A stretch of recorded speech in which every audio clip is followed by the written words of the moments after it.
Hello, this is Frank Falvey with Frank Presents. And today it's my privilege and honor to have an outstanding author, Chris Woolf, and we will talk about his authorship in his book later on. But Chris is also on another program here on 102.9 FM called Totem of Perfect Union, and you're one of the co-hosts. That's right, yes. Chris, how have you enjoyed that program? Well, it was an interesting process. I was invited on first to talk about my book, and they said, you should come back next week. And then one thing led to another, and within a few months I ended up as co-host with Nick Rimmersong. And it's been a lot of fun. We explore a lot of interesting topics, large and small, local and national and international. So it's a good place to discuss what's going on in the world with a good forum of people. Chris, where did you grow up, and what's your background? So I was born in England, obviously, just outside of London. There's a little strip of the Thames River between Heathrow Airport and Windsor Castle, and I grew up along there, a little suburban town called Shepperton, and didn't know what I wanted to do at all when I was at school. Most of the kids at my school went to either into the army or into labouring jobs. And I was lucky enough to run into a teacher, a mentor, who steered me to going to university. And I ended up getting into Queen's College, Cambridge University, where I studied history. And then still didn't know what I wanted to do after graduating. And so I started learning to be an accountant. Couldn't stand that at all. Fell asleep reading the books, literally. I love numbers, but this was not working for me. And then I saw a job advertised as a researcher at the BBC World Service, which seemed much more interesting and fitted much better with my interests and knowledge in world affairs. And from there, I climbed into the newsroom of the BBC World Service in London and became a journalist. I did some travel with them, but mostly mostly ended up in studio production, live radio news. Live radio news. Yes, that was a lot of interesting fun. Live radio international news, where you have a whole 1 hour program lined up, and then at 1 minute broadcast time, there was an assassination attempt on the Israeli prime minister. So you throw out the entire program and make it up on the fly. Yeah. So it was stressful, but at least no one was shooting at me like they were in Afghanistan. But that's another story. Cambridge University is a very highly respected university. I know, and they let me in. So and they let you in.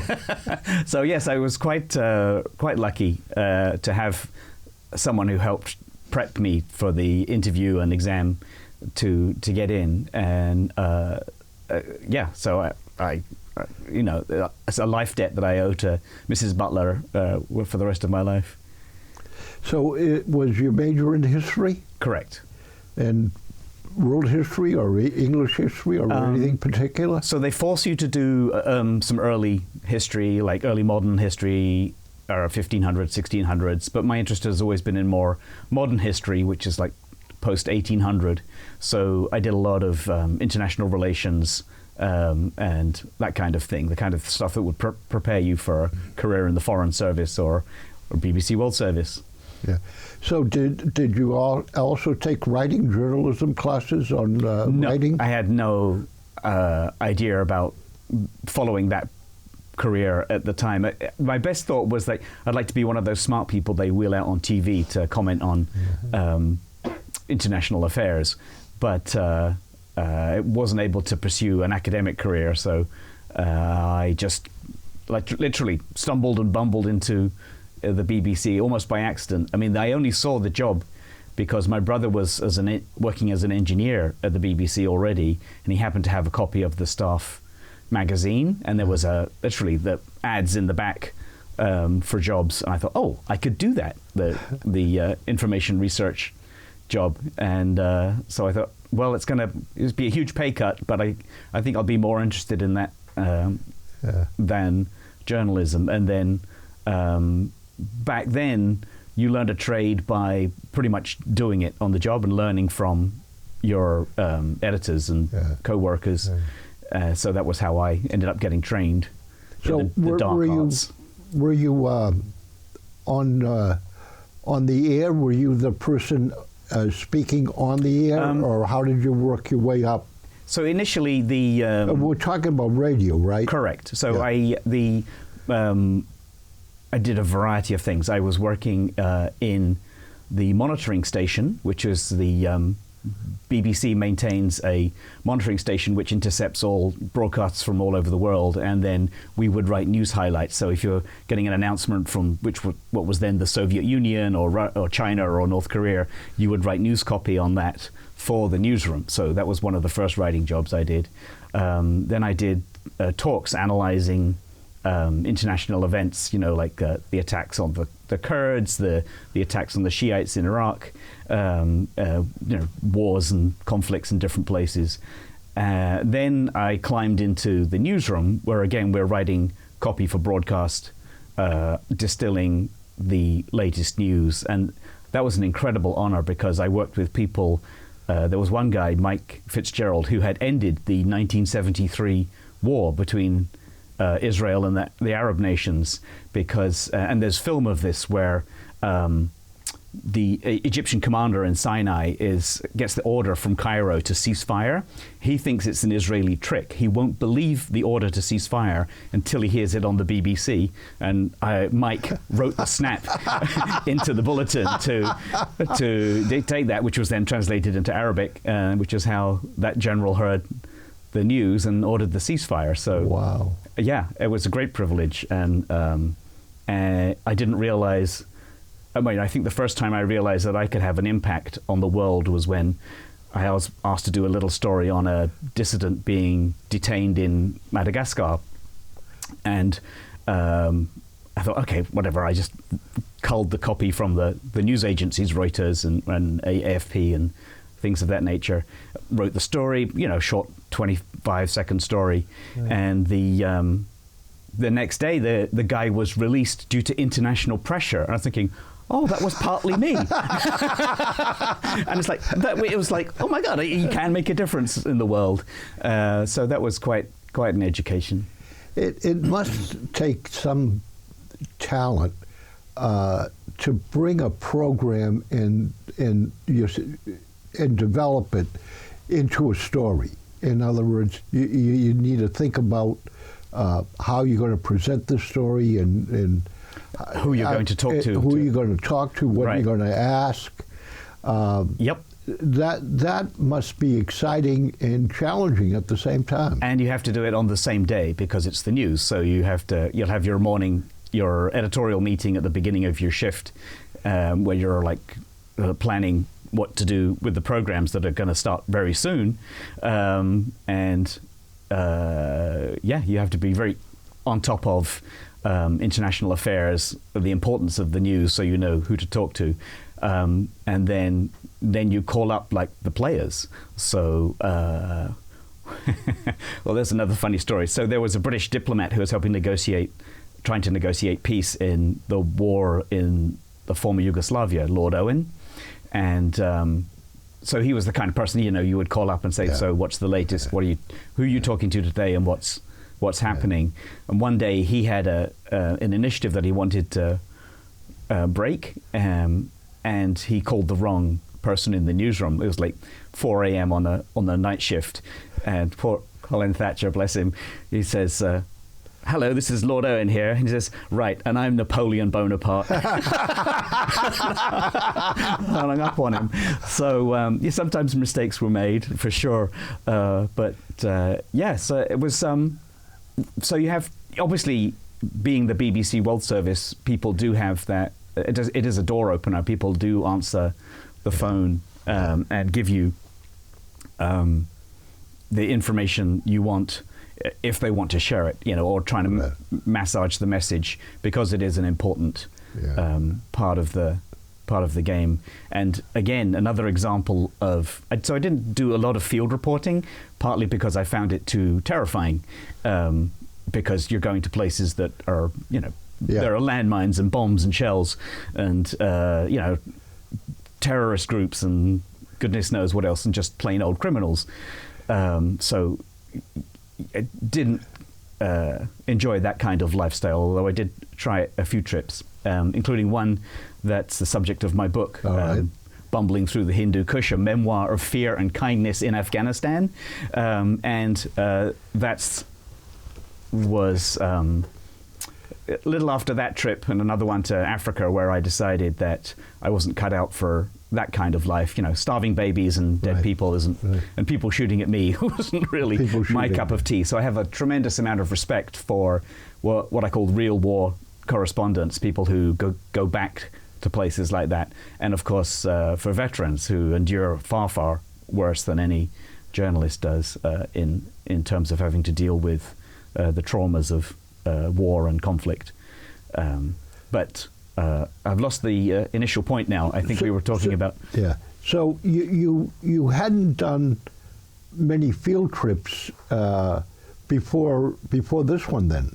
No, there was no training back then. You considered if you're British, then you're probably well equipped enough just by virtue of being British to manage any situation in the world. And the only advice I got was from a chap who had been in the Bangladesh War of Independence in 1971, and he said, "Just wear a pink shirt, old boy. No one's going to shoot anyone in a combat zone wearing a pink shirt." And it was totally unhelpful advice. Part of so for the last 20 years of my life, one of my roles was managing correspondent safety. So I gave them everything that I never had. So communications equipment, life-saving body armor, helmets, ways to just the training to survive in a hostile environment. Yeah. For example, there was a chap called Richard Myron who went on the training and learnt that if you're in a vehicle and it comes under fire, the safest thing to do is actually stop and get out and just take cover, because it's instinctive for a soldier to, if they see a vehicle, to keep shooting until it stops. And obviously if they keep shooting, it's going to do a lot more damage than if it stops and the people get out. And so he actually had to do this in the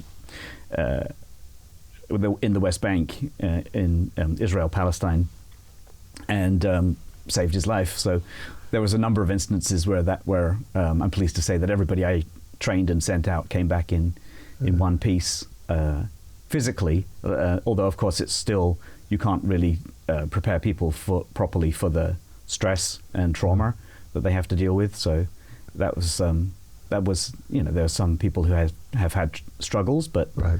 it's But one of the interesting things going back is, to me, has been, how do you keep contact of people? In other words, there must be a huge backlog of phone numbers, addresses, yeah. the name and the position. I mean, if you're a reporter in Palestine, right? And I don't know, maybe you're in Africa, Mm-hmm. right? And there's a bunch of teenagers with guns and around you, and I don't know, you need to make phone calls to someone to tell them what's going on, where you are, what's happening. How do you resource? I mean, there must be a huge number of contacts that the BBC has with phone numbers and what they do, and how does that work?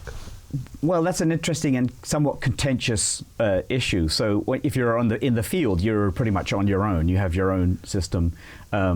But for the first decade and a half, I guess, was pre-digital, so everything was literally on a Rolodex. Right. You have your own kind of Rolodexes, and you would share with people in your own area numbers, and then add them to your own little collection. Then once we became digital, like in the early 2000s, then there were efforts made to create a contacts database.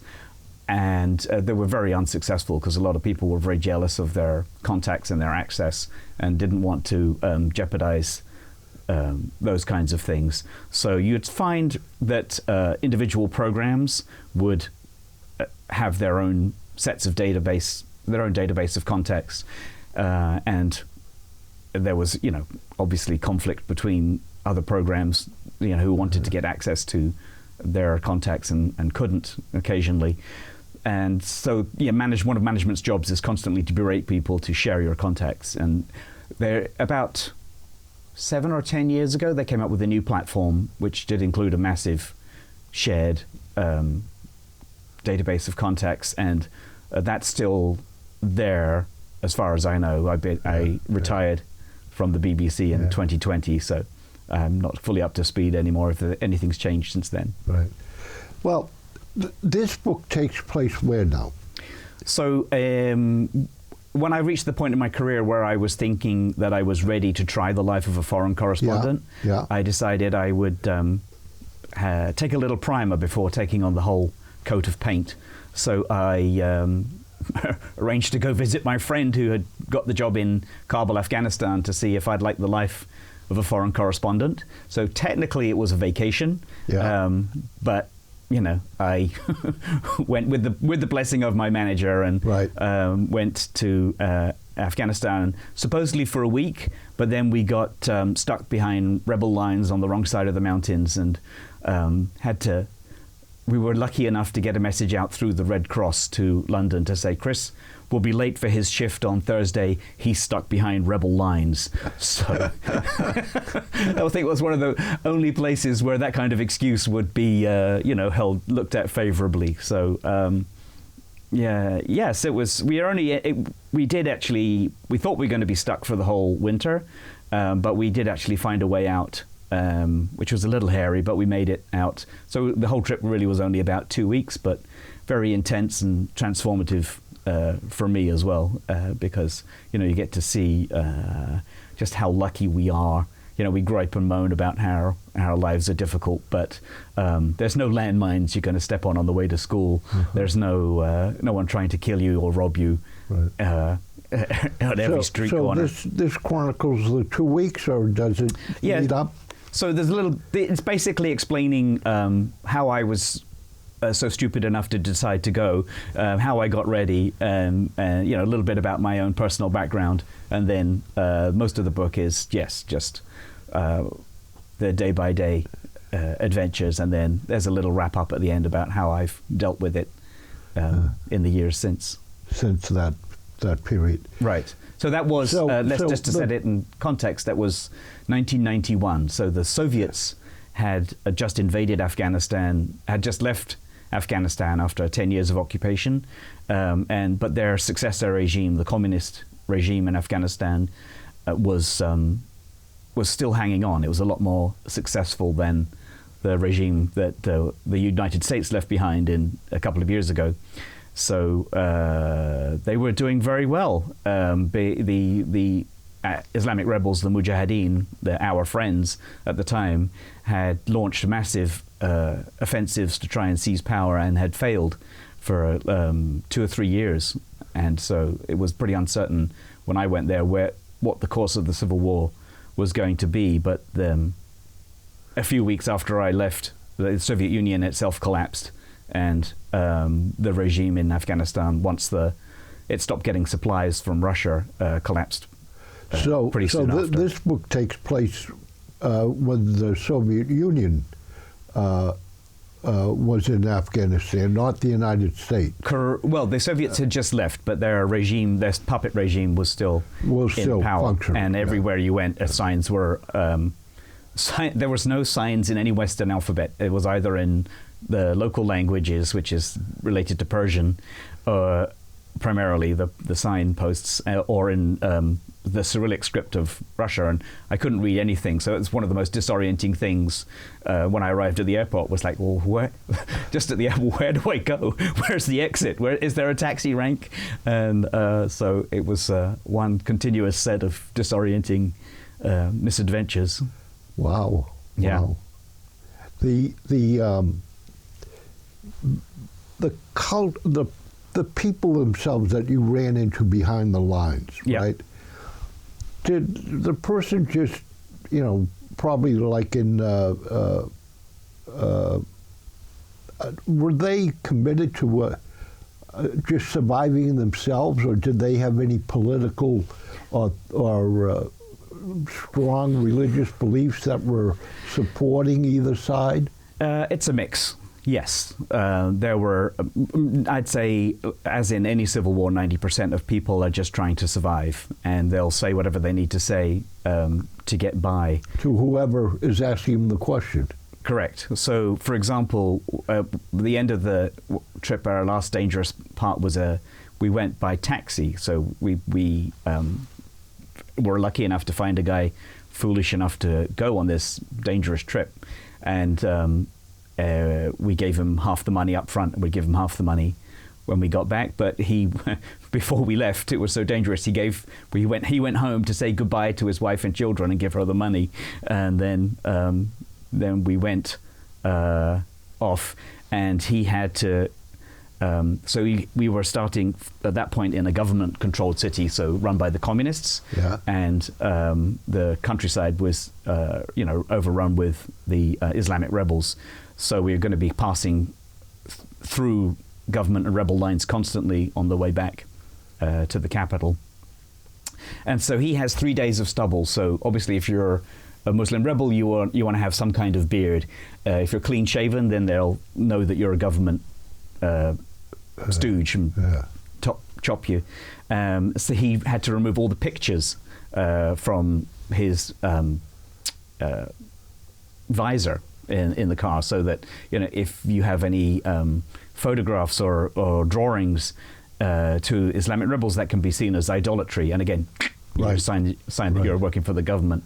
Right. And so he was trying to make his vehicle and himself as neutral as possible.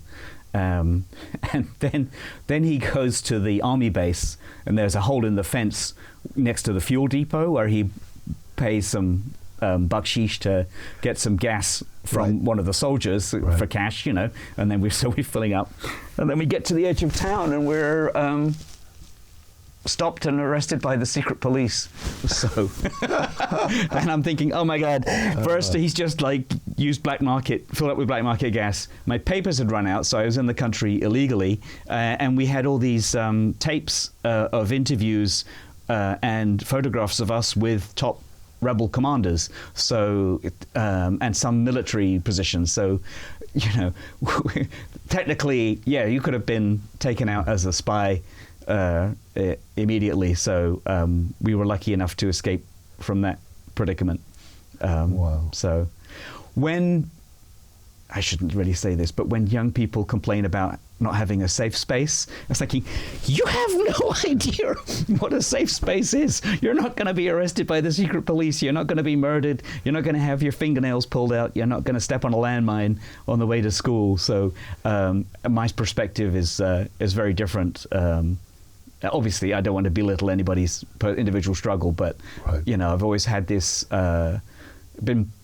I try, and it was very traumatic, but I take the lessons that I can, and one of the ones is how privileged we are to enjoy a life that is mostly prosperous and relatively secure, compared to some parts of the world where they know nothing of that, where every day is insecurity and fear and danger. So the rebels at that time were really strict interpreters of the Quran. Some of them.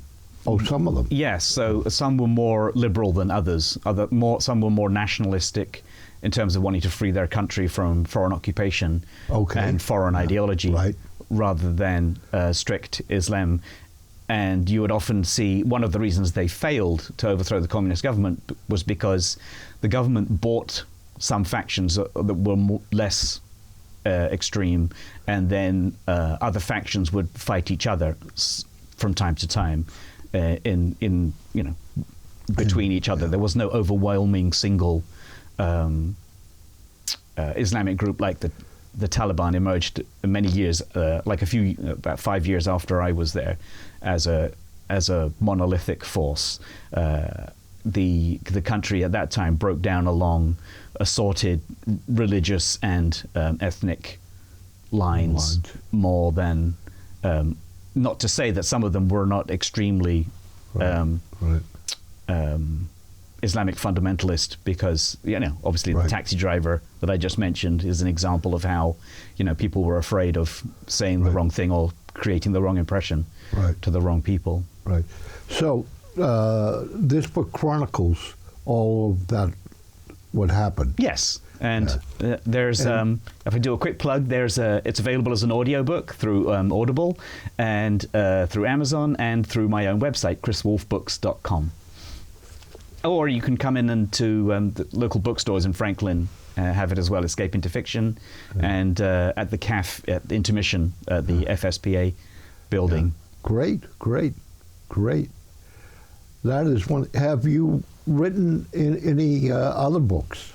Well, I'm working on about 7, one of which is making more progress than others, and they're all I'm not in a genre. I'm just all over the place. There's a couple of fiction things. There's a couple of historic things. The one I'm working on is the British Army administration during the American Revolutionary War.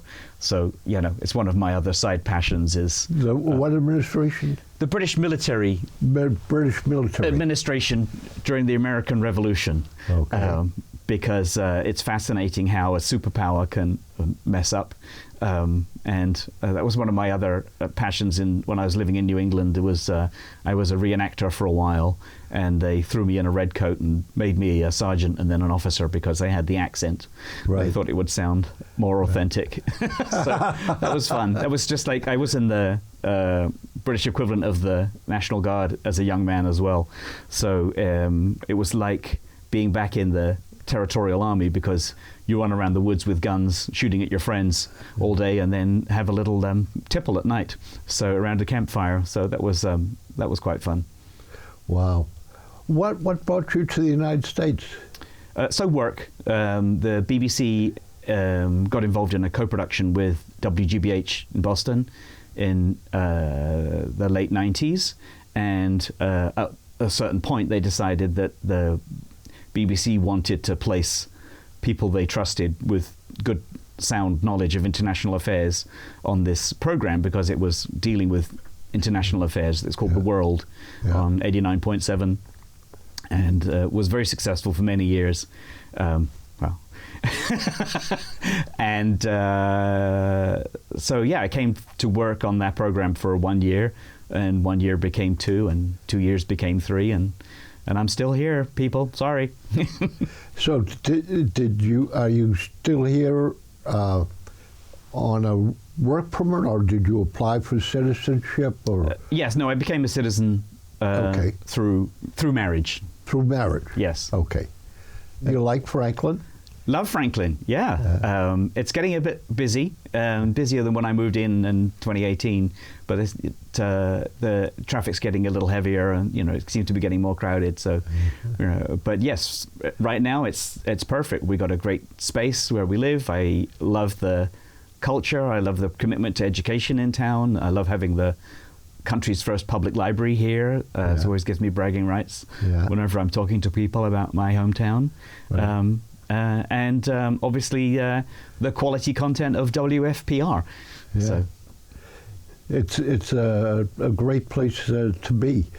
The more perfect union, then it kind of would fits in with any topic that has history or foreign or international. But you also seem to be very knowledgeable about current issues, either environmental or I try. I mean, I guess I'm not. I used to, obviously, as the way I was describing my work, we couldn't afford not to be 100% engaged with the latest news all the time. And so, again, it was a great privilege to retire from the daily news grind and enjoy days where I don't even look at the news. But I try to keep up a little bit still, just by habit. But yeah, it's I'm not as committed as I used to be. Some people will bring topics up, and I'm thinking, why is that important? Why is that happening? I better go find out. So, yeah. That is absolutely wonderful. In the BBC, they still have a news program on WGBH, don't they? Don't they have a news broadcast? Oh, so no, the partnership ended in 2020. So that was when I decided to retire from the industry. Oh. But it seems like on some station there's a BBC program. Yes, on WBUR and many other stations around the country, you can hear NewsHour, which is another one of my old programs that's produced in London. And that's 1 hour of international news. I think they carry it twice a day, around 9 a.m. and later at night. That's on the radio, right? Correct. Yeah. And there's on the television, seems to me that I've come across the BBC newscast program somewhere. The BBC has its own channel. There's the World News, World Service News. And that's their own channel. Yes, so that's broadcast. That's created intentionally for a global audience. And then there's also BBC America, which I don't think they had. Honestly, I don't know anymore. But yes, you can find BBC content all over the place. It's news and obviously, dramas and comedies. Yeah, that's great. That's great. Yeah. Well, Chris, is there something else you'd like to cover? No, I'd say thank you so much for the opportunity. Again, if people want to look for my book, it's on Amazon or chriswolfbooks.com. And or again, escape into fiction, and or the cafe at intermission. As you may know, I work part-time now. In terms of giving back to the community in retirement, I got the podcast, the More Perfect Union, my writing, and I also help out at the Intermission Cafe. Tell me about the Intermission Cafe. That seems to have hours beyond. What are their hours? So mostly 8 to 7. 8 in the morning till 7 in the evening. We close an hour earlier on Fridays, and then we're open from 8 till 2 on Saturdays. Occasionally, if we're supporting special events that the Franklin School of Performing Arts is putting on, we may have additional hours. Yeah. But that's the main hours, and great place for the best coffee in town. So what are they serve? Coffee and scones and coffee, muffins, brownies, and sandwiches, soup, salad, breakfast sandwiches. You can pretty much runs the gamut. So you can come in for breakfast, lunch, or supper. Yeah. Oh, for supper too. Yeah, if you get in time, obviously. Right. Well, Chris, it's a pleasure having you. Thank you, Frank. Nice to get to know you a bit better. And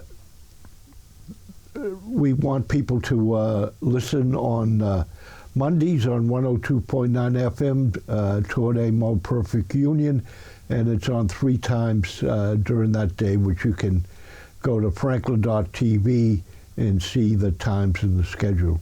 So thank you for coming in. And my pleasure. I hope we have a chance to talk again on the More Perfect Union on different issues. Wonderful. The feeling's mutual. Thanks, Frank.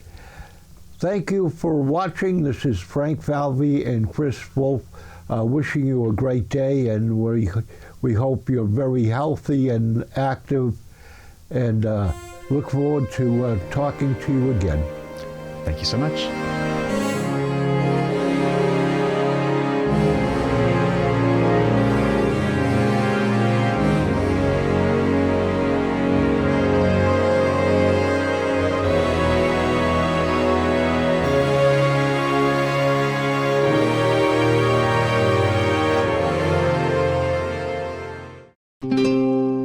This program was made possible by your Franklin friends and neighbors, good folks just like you. Thanks for supporting Franklin TV. And thanks for watching.